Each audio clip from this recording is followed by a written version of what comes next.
From Washington, D.C., this is Middle East Focus with Paul Salem. Welcome to Middle East Focus. This week we're going to be talking about the ongoing crisis in Turkey, a deep economic crisis where the national currency, the Turkish lira, has lost 40% of its value since the beginning of the year, an ongoing political crisis with many people in jail and many divisions in the country. One would say an international relations crisis, relations with the U.S. At an all-time low, and ongoing developments next door in northwest Syria. With me to discuss developments in Turkey are our own Dr. Gönül Tol, who's the director of our Turkey program. Gönül, good morning, and thank you for being with us. And Dr. Ömer Taşpınar. Ömer is a professor at the National War College and a long-time analyst and writer on Turkey. Ömer, nice to have you with us as well. Good morning. Ömer, let me start with you and the economy. I guess that's what a lot of people in Turkey, that's their livelihood. What are the causes of this precipitous decline of the lira? Is it being slowed? Are there any policies in place to turn this economic situation slightly around?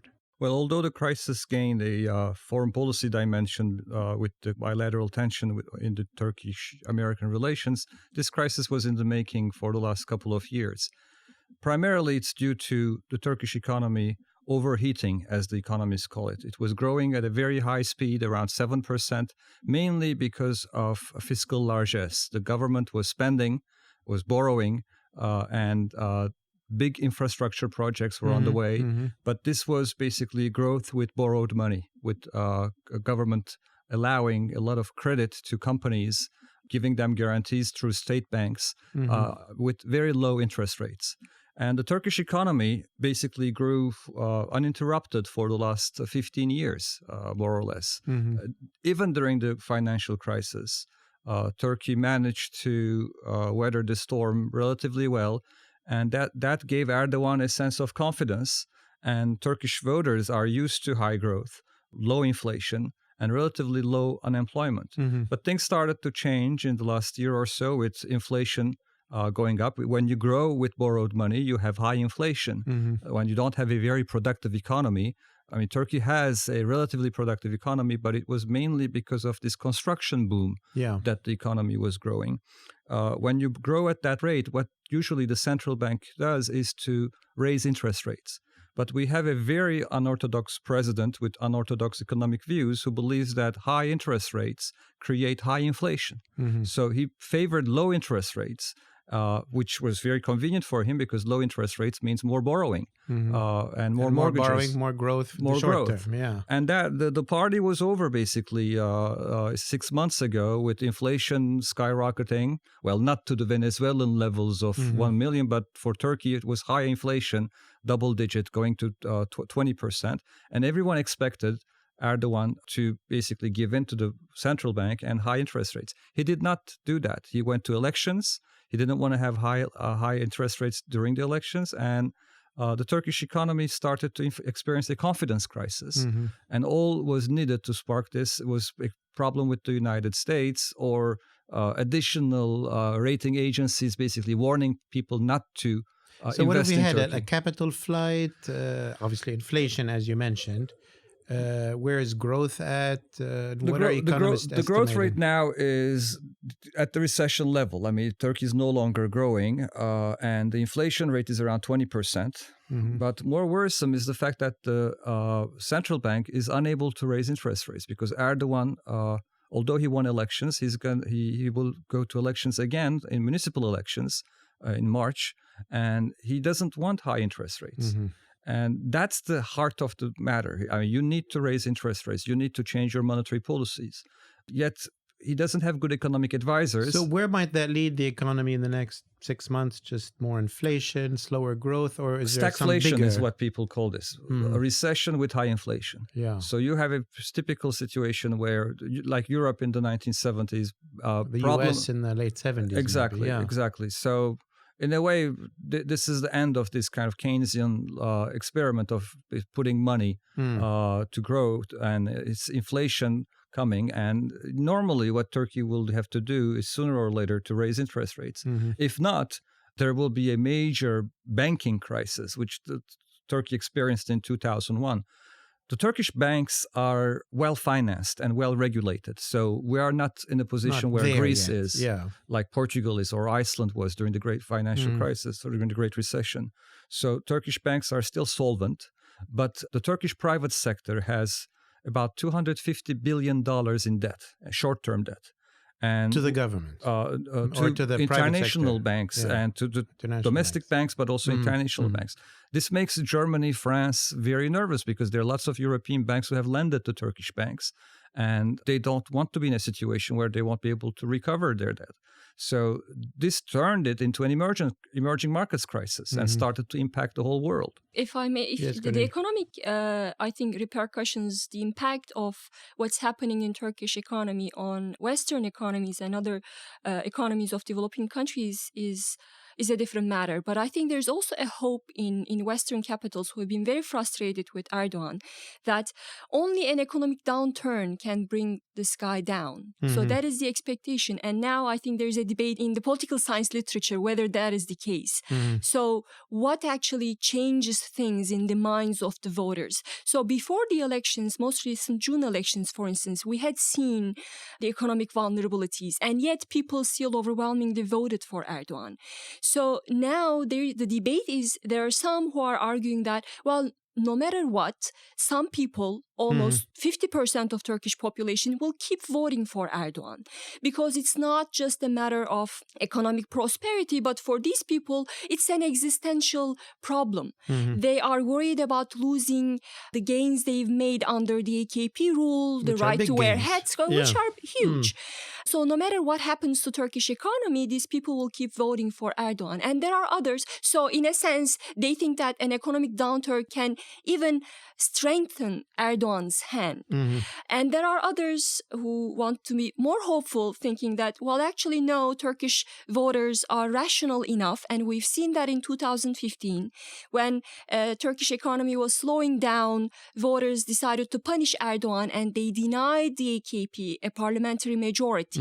Of course, Erdogan did not accept the election results, but that's a different matter. So I think this debate is very important. Well, let me look at or ask you about the U.S. connection to this.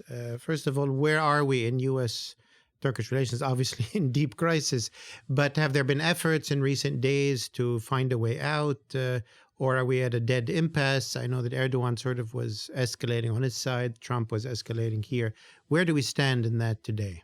Well, I have to note that I think this is the biggest crisis since 1970s, and 1970s were when U.S. slapped arms embargo on Turkey after Turkish intervention into the island of Cyprus. So this is the worst crisis since then.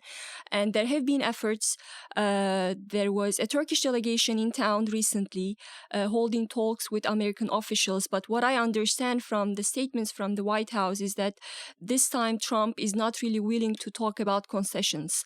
There are just so many issues, outstanding issues facing bilateral relations, and Turkey has many demands from the U.S. side. And at some point, right before the U.S. decided to slap sanctions against two Turkish ministers, I think there was a window.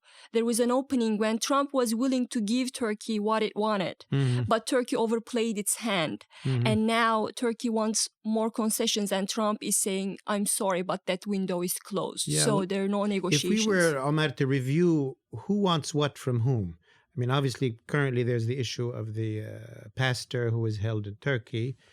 What do the Americans want from the Turks and the Turks want from the Americans? Well, the pastor, in many ways, is the tip of the iceberg, and it's the least of the important problems the countries are facing. The real issue, in my opinion, is the fact that Turkey has this new partnership with Russia.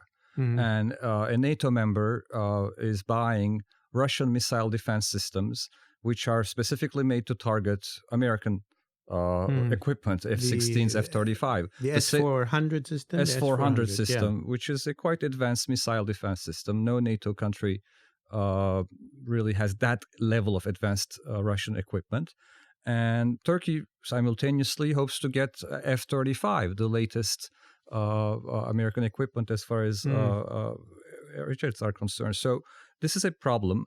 In addition to that, there's the Iran issue today and yesterday. Today, there is this problem of sanctions. There were problems about sanctions before, and Turkish banks, Turkish politicians were involved in trading with Iran, and the Turkish bank will likely receive a major penalty for violating the sanctions. And one of the executives of these banks is basically in court in New York and received a sentence. Turkey wants him back.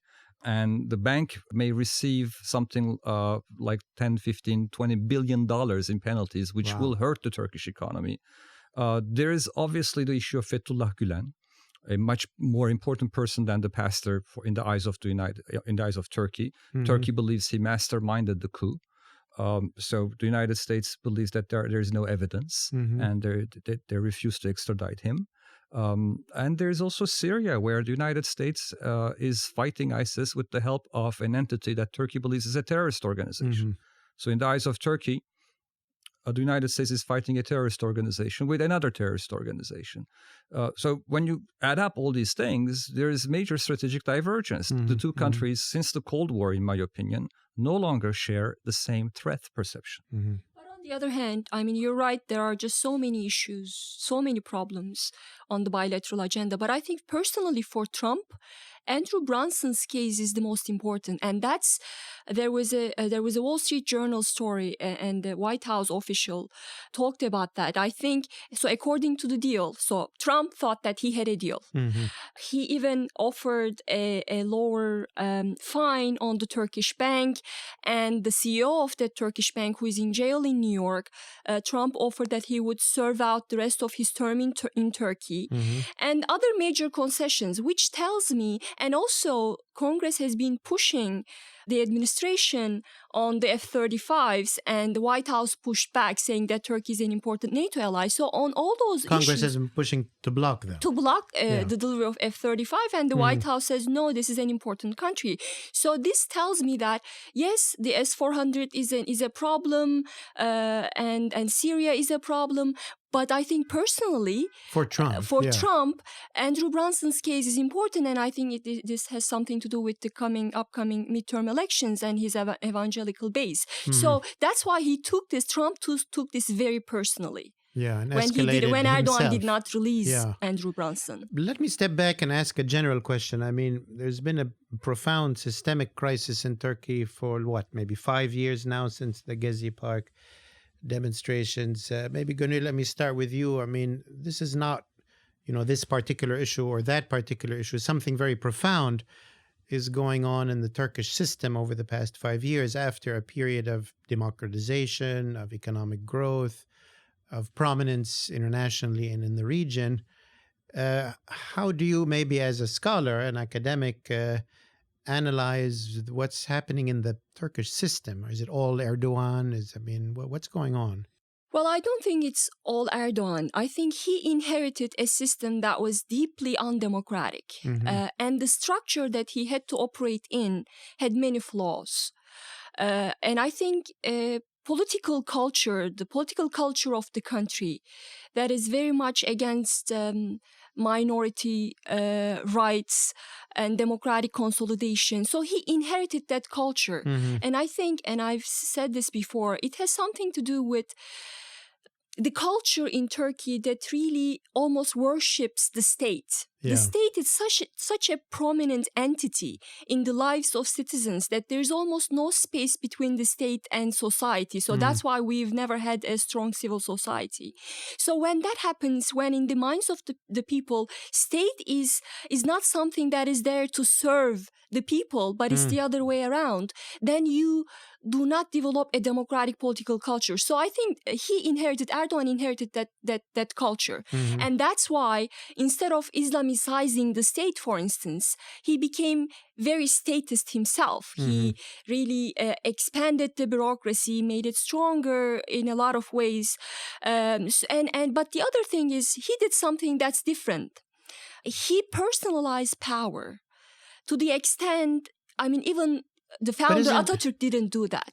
Yeah, but isn't that an inherited trait? The founder Atatürk It at least is. in my experience, ended up being very personalized. I mean, he is a Not hero. this much. Even under Atatürk, the founding party, which is now the main opposition party, CHP, it did have a say in decision making, and it could sometimes counterbalance Atatürk. But right now, if you look at the ruling AKP, for instance, it doesn't play any role. So it's all Erdogan, and institutions are not there. So that's why I think he took the personalization of power to a wholly new level, which is unprecedented. Ömer, how do you assess this 5-year crisis, if it is indeed, and given whatever analysis you have, what does that mean? Where is Turkey going? Well, one way to look at it is to say Turkey had a system where you have the tyranny of the minority before. It was a system whereby you had people who believed in a type of secularism and in a type of progress and westernization, who were more or less the people in power. Sort of an elite vanguard minority. There was an elite vanguard, and there was an institution behind them. That was the army. So in that sense, since 1945, the beginning of multi-party elections, Turkey did not have a leader that managed to stay in power for longer than 4, 5, 6, 7 years. And even then, it was through coalition governments. So Erdogan managed to deinstitutionalize Turkey. I think the way Gönül explained it, the personalization of power is important, but he managed to do so by emasculating, hollowing out institutions, and mainly the military. So the old Turkey was a place where there was some level of institutional checks and balance over politicians. The military, the judiciary. The military and the judiciary provided that. The media was more or less pluralistic. There were different voices. So what you have in Turkey now is a highly popular autocratic president who keeps winning elections. And the tyranny of the minority has turned into the kind of tyranny of the majority. But they're both tyrannical regimes. What is missing is constitutional rights and liberties, checks and balances, a free media, civil society, minority rights. When you look at the history of Europe, it was constitutionalism that emerged first, and then universal suffrage. There were social movements. In Turkey, as in most developing countries in the post-colonized world, democracy was almost a gift given by just the arrived leader. One day. It just came one day. I mean, there were no social movements, no gender movements, and therefore the institutions of democracy are absent. Free elections is usually... So what does that mean to you as a prognosis for the future? More of this, or usually some turnaround at some usually I mean, I believe more in socioeconomic dynamics than the kind of cultural proclivity of Turkey voting for the leader. Erdogan has not been tested with a real recession. Yeah, I mean, this is the first recession and it's still not felt fully by the people. Now, having said that, this is a party that's been in power for 15 years and has extremely good networks of patronage and clientelism. It may very well be that the downtrodden, the lower middle classes will believe that it's only Erdogan that can deliver in such a time. So the scenario that Gönül described, people voting for Erdogan despite economic problems, is a real one. But then we're in deep trouble because there is no alternative. The left has disappeared in Turkey. There is no social democratic party. We are in the midst of a crisis with the United States. There is ample room for the opposition to say something about this crisis that is impartial, blaming Erdogan for the economic problems. Instead, they're turning to their kind of nationalistic, anti-imperialistic, anti-American being reflex. Distracted by the U.S. issue. Exactly. So nationalism wins over. And Erdogan, more than an Islamist, is a nationalist. He's a Machiavellian populist nationalist. And he manages to play this nationalist game very masterfully well in Turkey. He's in coalition with the nationalist, actually fascist party in government. So I don't see in the short term a way out of this crisis, even with an economic recession. And Gönül, let me end with you again on your prognosis. I mean, in the months ahead, there's elections in March, local elections. a gathering economic crisis. Where do you see the scenarios? Well, I partly agree with Ömer that yes, an economic downturn can play a role, but I also believe that identity politics is still very strong in Turkey, which really prevents rational decision making on the part of the voters. I mean, in the last elections and in the last elections in the last decades, if you look at the electoral map, you'll see that you have HDP winning the majority in the Kurdish majority regions, and you have the CHP stronghold in the coastal regions, and you have the religious nationalists winning the Anatolian heartland. And that hasn't really changed no matter what happened to Turkish economy, which means that identity politics is still very strong. And also, Ömer said something very important, and I think that is the key, and that is the fact that Turkey does not have a real social democratic left-wing party. So when there's an economic downturn, it's always been the right that really own the problems of the working class. So they feel that, so it's all intertwined. Religious identity, class identity, all intertwined, and they end up voting for right-wing parties. So it's kind of a log-jammed political system in a way. Whether it's doing well or doing poorly, the same political tendency still is winning out on elections. Yes. Interesting. Well, this crisis, I'm sure, will be with us for a long time, and we'll come back to it. I want to thank you both, Ömer Taşpınar, professor at the National War College. Thanks for being with us, Ömer. And our own Gönül Tol. Gönül, thank you for being with us at the podcast today, director of our Turkey program. And to our listeners, thanks for tuning in, and we will see you next week. This has been a presentation of the Middle East Institute. To support MEI's programs and podcasts, please donate at www.mei.edu.